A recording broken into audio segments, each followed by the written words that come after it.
Jadi bismillah, assalamualaikum warahmatullahi wabarakatuh. Waalaikumsalam Waalaikumsalam warahmatullahi wabarakatuh. Oke, jadi selamat pagi untuk kita semua juga. Jadi hari ini kita akan membahas seputar modul digital pendidikan sepanjang hayat. Jadi adik-adik sekalian, di sini kita akan mulai pembelajaran via daring. Di mana di sini saya akan menjelaskan tadi dengan judul pendidikan sepanjang hayat. Jadi mungkin adik-adik ini sudah paham seputar pendidikan sepanjang hayat ini. Oke. Jadi di mana kita akan langsung loncat saja ke materinya yang ada di bawah. Oke. Kalau dilihat dari materi yang ada dibaca di sini, pendidikan sepanjang hayat atau lifelong education adalah sebuah sistem pendidikan yang dilakukan oleh manusia ketika lahir sampai meninggal dunia.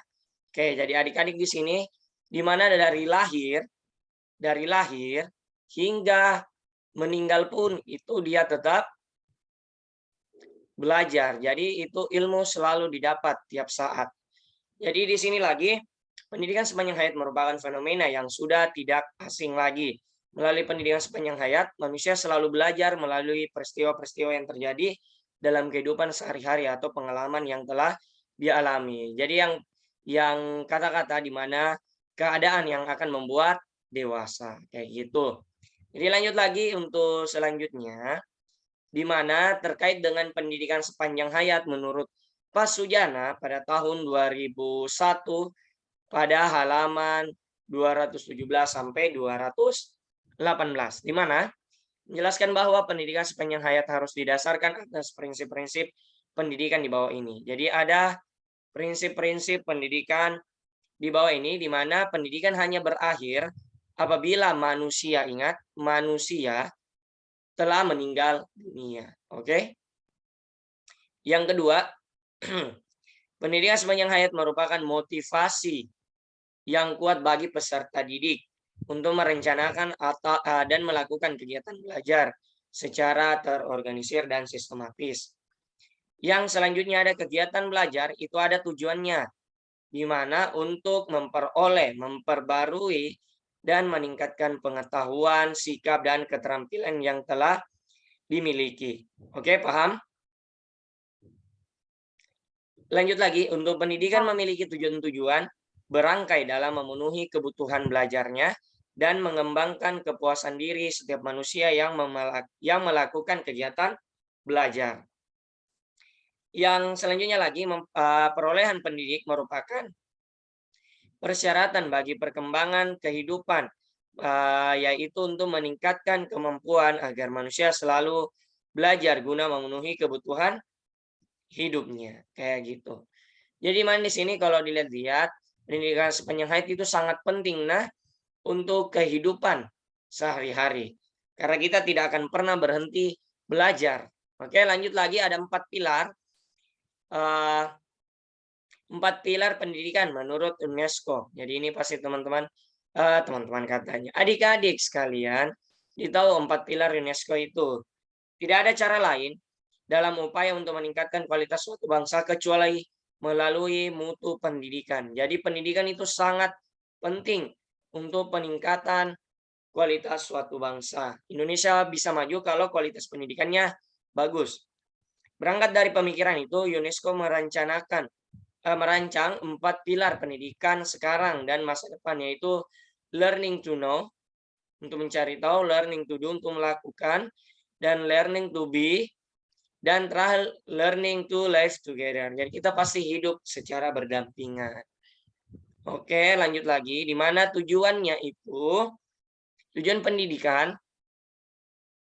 seutuhnya dan sepanjang hayat sebagai berikut. Yang pertama, mengembangkan potensi kepribadian manusia sesuai dengan kodrat dan hakikatnya, yakni seluruh aspek pembaruan seoptimal mungkin.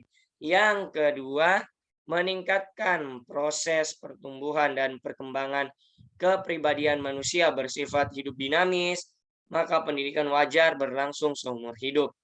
Oke, menurut Soehartono, yang menjadi sasaran dan tujuan akhir pendidikan sepanjang hayat adalah peningkatan spiritual dan moral kehidupan seluruh umat manusia dan masyarakat. Hal ini sangat beralasan dengan mempertimbangkan fakta yang menunjukkan bahwa keterbatasan pendidikan sekolah atau formal, dinamika kehidupan masyarakat, dan pemanfaatan energi secara efektif dan efisien, maka pendidikan sepanjang hayat penting dan perlu diberlakukan dalam seumur hidup kayak gitu. Untuk yang terakhir, di mana ada karakteristik pendidikan sepanjang hayat ini. Jadi kita tidak perlu membahas sepenuhnya untuk mengefisienkan waktu. Di mana karakteristik pendidikan sepanjang hayat itu antara lain, pasti pendidikan tak berhenti dan berakhirnya sekolah formal, tetapi berlangsung sepanjang hayat di kandungan badan. Artinya yang seperti tadi, dari hidupnya seseorang, oke, jadi ini ada orang hingga dia dipanggil oleh Tuhannya, kayak gitu, sampai dia meninggal, rib. Oke. Yang kedua, bukan hanya pendidikan orang dewasa, melainkan mencakup tahapan pendidikan prasekolah, pendidikan dasar, menengah, dan seterusnya. Jadi itu pendidikan sepanjang hayat, kita mulai dari kecil atau dari lahir sampai hingga dewasa, sampai akhir meninggal.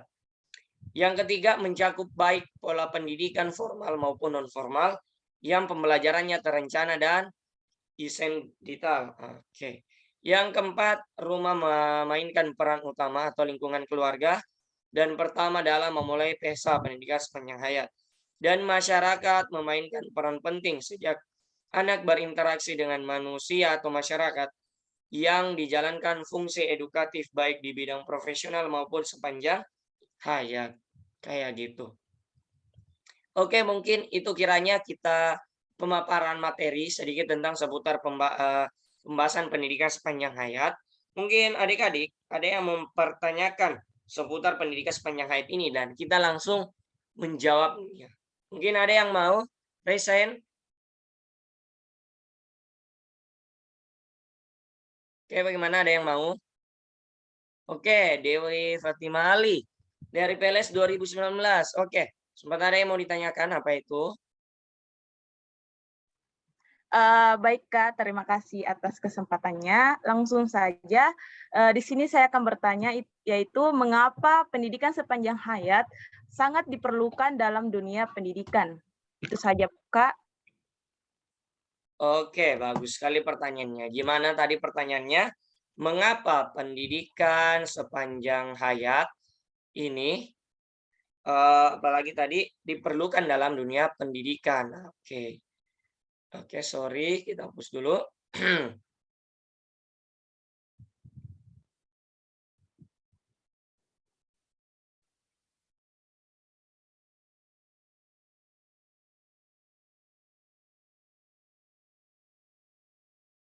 Oke, jadi mengapa PSA itu sangat penting dalam dunia pendidikan? Oke, kita langsung bahas saja.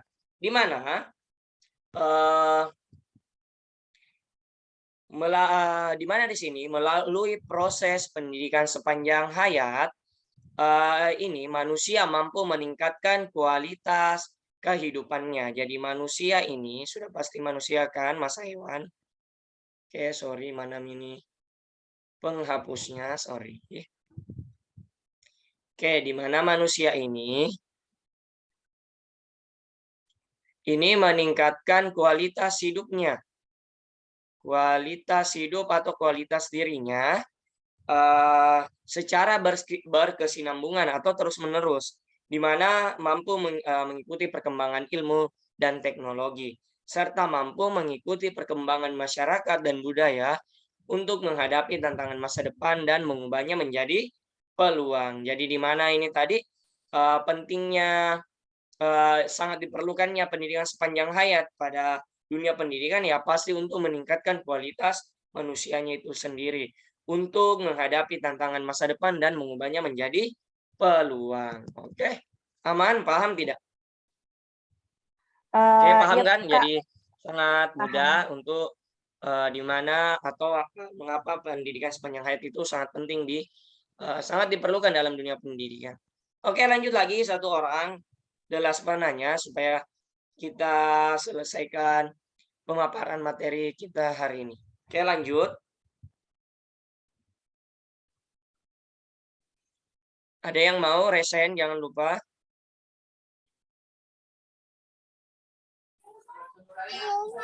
Oke, Eka Yulisa resen.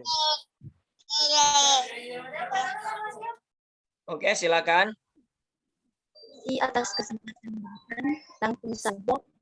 Pertanyaan saya yaitu apa dampak bagi peserta didik jika guru tidak menerapkan prinsip belajar pendidikan sepanjang hayat? Itu saja, Kak. Oke, jadi yang dapat kita tangkap apa dampak di sini apa dampak guru? Ini dampaknya jadi pendidikan sepanjang hayat itu apa dampaknya guru?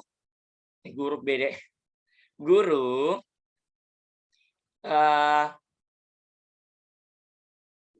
jika tidak menerapkan pendidikan sepanjang hayat. Oke, jadi sebenarnya kita kembali tadi ke pengertian pendidikan sepanjang hayat itu, di mana ini kan darinya kita lahir sehingga meninggal pasti menerapkan pendidikan sepanjang hayat. Jadi bagaimana kalau ada seorang guru tidak menerapkan pendidikan sepanjang hayat ini ya? Pasti di sini guru tersebut tidak seperti tidak mementingkan atau beranggapan bahwa belajar itu tidak perlu.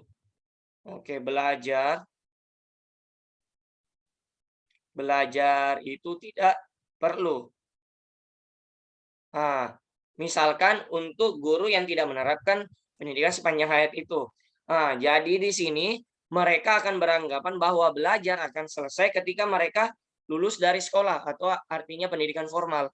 Contohnya atau misalkan kita selesai pada jenjang S1. Apakah kita tidak perlu lagi belajar? Ya, sudah pasti tidak. Kita masih memerlukan pelajaran. Ingat, dimanapun itu kita berada, pasti kita belajar. Jadi misalkan dari SD, SMP, hingga kuliah, hingga berakhirnya itu dalam dunia pekerjaan, kita pasti selalu tetap belajar. Oke. Oke, jadi jangan pernah capek dalam belajar.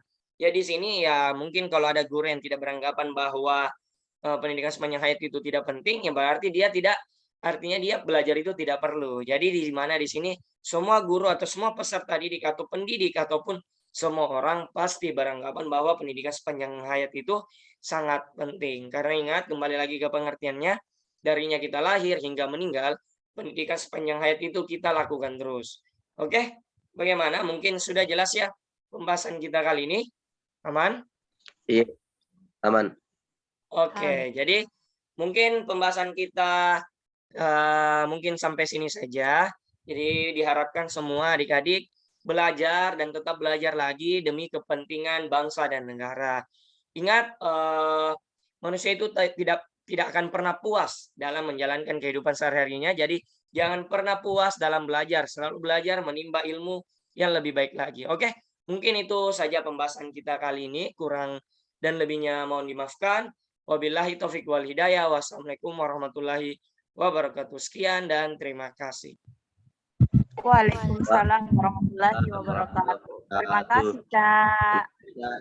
Oke, sampai jumpa di pertemuan selanjutnya.